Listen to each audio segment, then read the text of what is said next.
Johnny Appleseed by Lori Haskins Horan.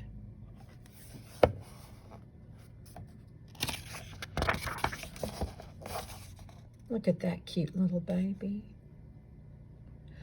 On a fine September day, more than 200 years ago, a boy named John Chapman was born.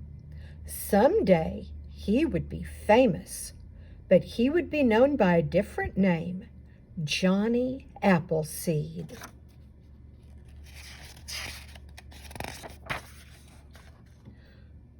Johnny grew up in Massachusetts in a small, crowded house.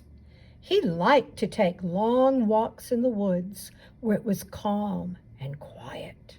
He liked to feel the sun on his face and the earth under his bare feet.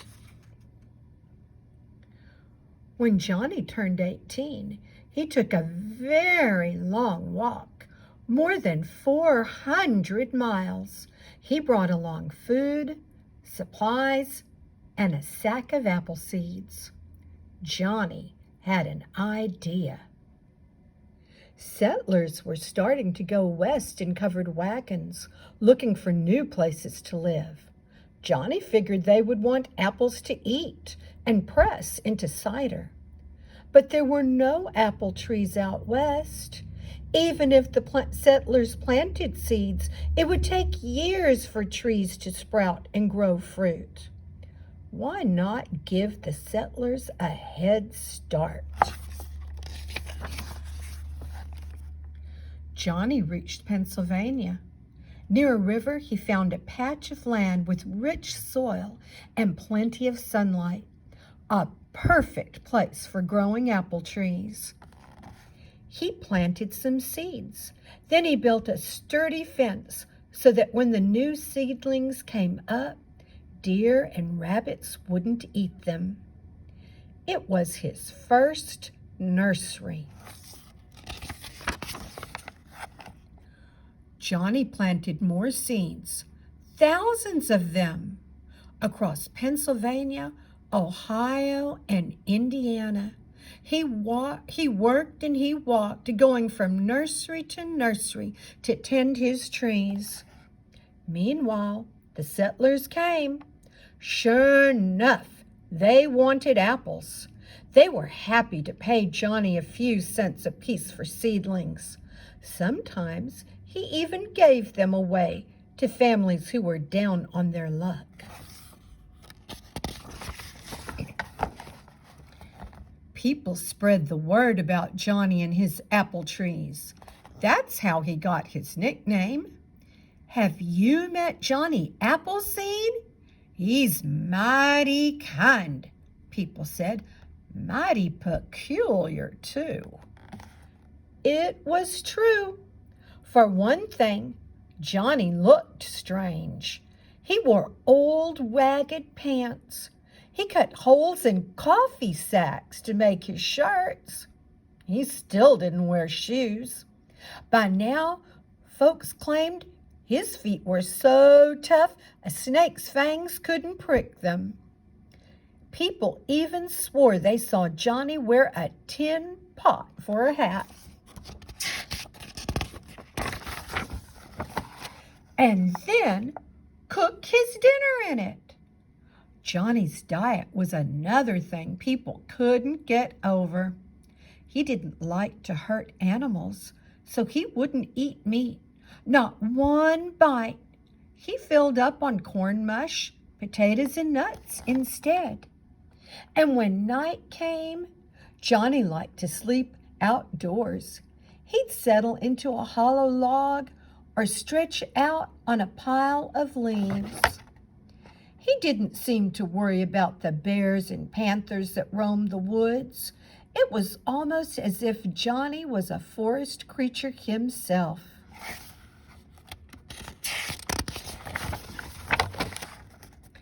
Johnny might have been odd, but he was friendly. He got along with just about everyone he met. Native Americans shared their trails with him. They showed him which berries were safe to eat and how to make medicine from leaves and roots. Settlers invited Johnny into their cabins and asked him to tell stories. Sometimes he read from the Bible. "Good news, fresh from heaven," he'd say. Other times, he acted out his own wild adventures. People retold Johnny's tales and made up some new ones too. As the years went by, the tales grew taller and taller. Did you know Johnny can thaw ice with his bare feet? He has a tame wolf that follows him around like a puppy.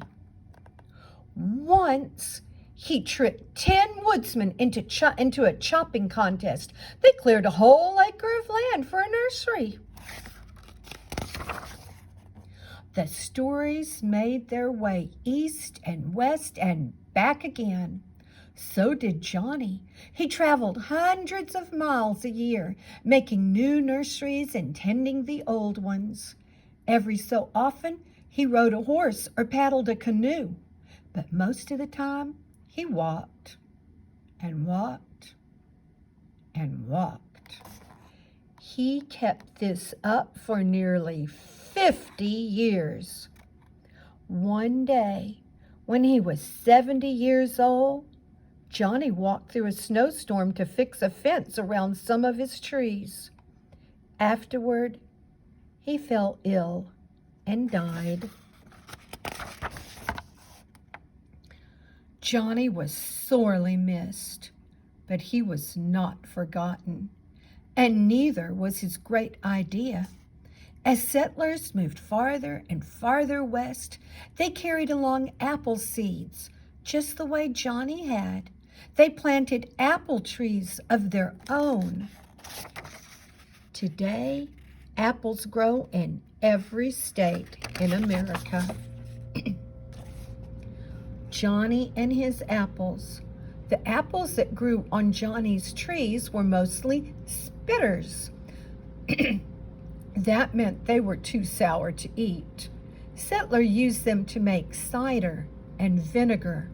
Johnny's worn-out clothes made him look poor, but he wasn't. When he died, he owned over 1,000 acres of land.